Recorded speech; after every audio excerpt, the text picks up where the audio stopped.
or here's your color. Here's all your colors here.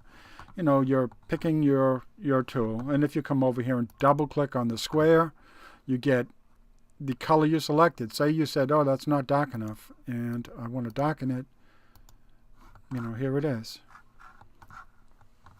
your new color.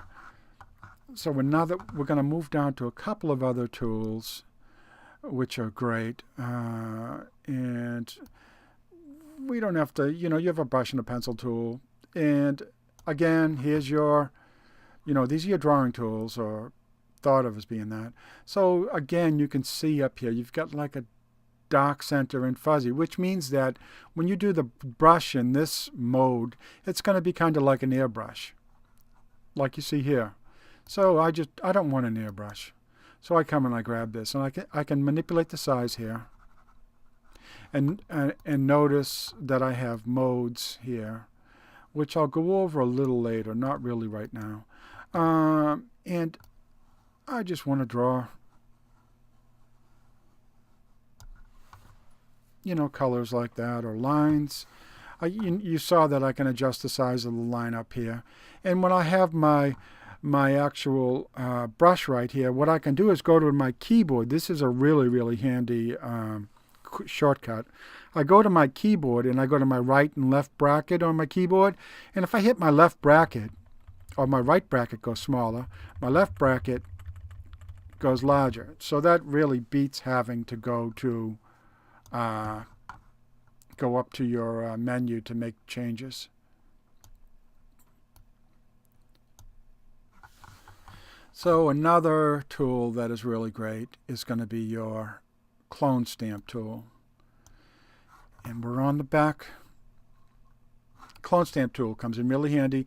And again, go to the bracket, go to the brackets, make it bigger, smaller, left and right bracket. I go to the left bracket, I make it bigger.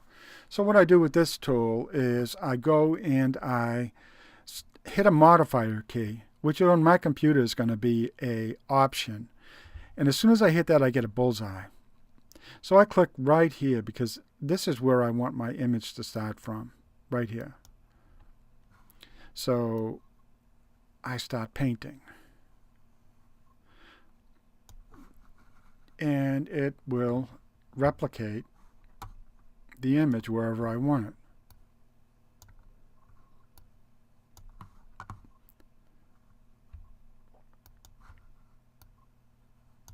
That's funny, it's not getting it. Oh, I know why too, because I'm on a layer right there. I didn't even realize it. I'm going behind it.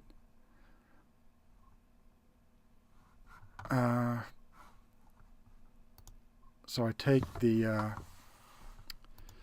make the layer disappear, and I can see what was happening. Okay, so that's how that's a good example of how you can get confused with the layers palette. So you have to pay attention to what's going on over here. You know, what to turn on and what to turn off. So one more fast thing I'm going to show you is, and this is a great tool if you're trying to make some type of a, say something is getting muddled into the background. A lot of times this is going to be text. So in the layers palette, you can come down. I have to select the layer I want, which is right here. I was on the background and notice that this wasn't accessible. I come down and it's called FX. It's effects. So I see I have a whole bunch of options here, like drop shadow. So this is what happens. So this helps. I go to normal. I do opacity 100. I can do distance. So it's almost like a drop shadow. Almost like your hand being over a wall and you're moving away from it. The spread, you know, the size. You have all types of options here. So once you have this window open too, I can undo the drop shadow. I can do an outer shadow. Here's a good one for text that's getting muddled into the background. Here it is, outer glow. Select it so I have all my, and you see right now I have this yellow color, you know, which is almost making it look like a moon or something like that. Bring it to 100%, and maybe I'll change that to a black. So I have that. So what I'm going to do is I'm going to jump to the text tool, which is another really important tool, and I'm going to put text on, and we're going to use that. I'm going to use Impact as a font, which is a display font, a big blocky kind of title font.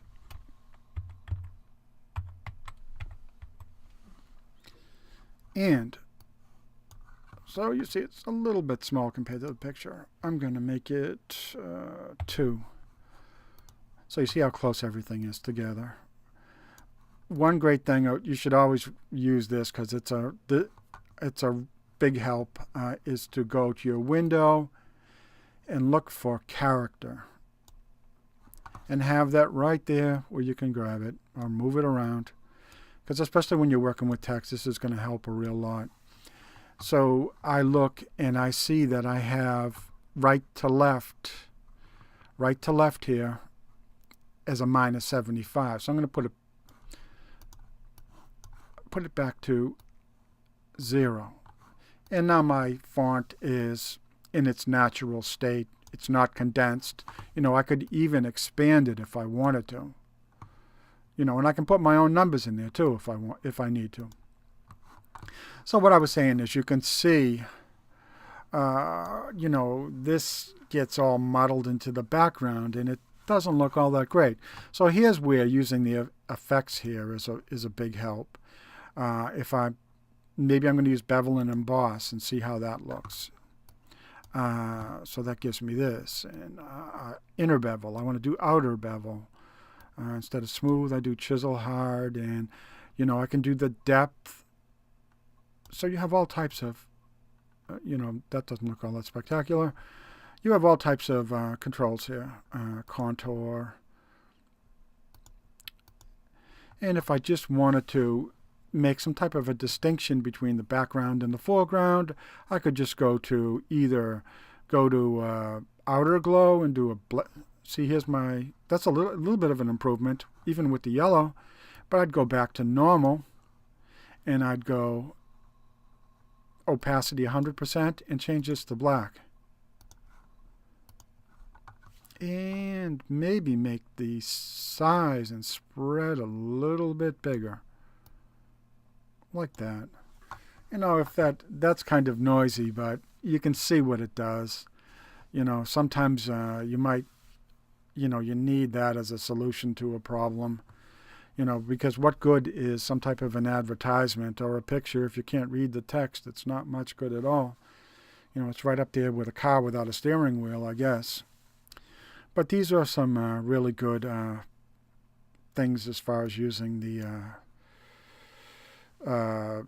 text tool and the effects tool. And again, right here, there's a lot of things you can do right here in the layers palette. So if you go up here, you notice that you have the opacity settings for all your layers. So if I want to, I'm going to grab this and move it so you can see it. Use the move tool. This is a very, very important tool. Move it over here. And I'm going to go to the opacity because I have that layer selected. And give it that type of an opacity. I can do the same thing with impact. Change it. So where would that come in good? Well, it might come in good if here's your copy tool. So I can grab this, pull it right down to this panel, and it's going to copy it. I'll have 2 of these. So now I have 2. So I'm going to take one of them, pull it a little bit over here, and go up to the opacity. You can see how that would work. This actually looks terrible, but I'm just trying to demonstrate, concepts or whatever. So the other thing here is your modes, which I really wasn't going to talk about, but you'll see you have them a lot of times up here. Modes up here in the fine-tuning, and you have them on the layers palette. So what a mode does is I'm going to go up to this. It'll change. Out of all these modes, there's probably 3 of them you're going to use most of the time, which is multiply, screen, and maybe overlay. You can try them all out yourself, but you'll have all types of, if I do color burn, see what it does? If I do multiply, you can get some nice effects. So when you're working with pictures, screen, when you're working with pictures, this is where you're going to, you're putting one picture on top of another picture. This is where you're going to have probably more fun with a tool like this. If I was to go to this layer and try linear burn, see what happens. You get all these different. But like I said, most of the time you're going to use multiply, screen, maybe overlay, as far as all these modes are concerned. And again, you're going to have these modes you're going to be able to use with other tools when you go to, see, here it is right here. We just used the clone tool, and underneath it's a pattern stamp tool, so make sure you don't confuse the two. You have modes up here, so all these things add up to make some type of a great artistic type work. So hope this helps. Thanks. Bye.